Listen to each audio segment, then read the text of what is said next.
ప్రస్తుతానికి మనం వచ్చేసి నారాయణఖేడ్కి 1 కిలోమీటర్ దూరంలో ఉన్నాం. ఇది వచ్చేసి పురాతన కాలంలో కరెంటు లేనప్పుడు ఇది గాలికే తిరుగుతుంటే కిందికి వచ్చేసి చిన్న చిన్న బకెట్ల ద్వారా వాటర్ దీనిలో నుంచి, ఇది ఒక పెద్ద బావి,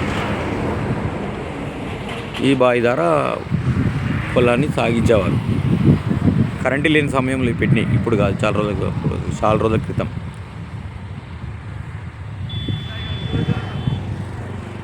ఎన్నో పద్ధతులు ఉంటాయి, దాంట్లో ఇదొకటి పురాతనం. దాంట్లో మనం ప్రస్తుతం వచ్చేసి నారాయణఖేడ్లో ఉన్నాం. ఇక్కడ నుంచి నారాయణఖేడ్ 1 కిలోమీటర్ దూరం. ఇది వచ్చేసి మనకు కావాల్సిన వాళ్ళ పొలం దగ్గర పెట్టారు.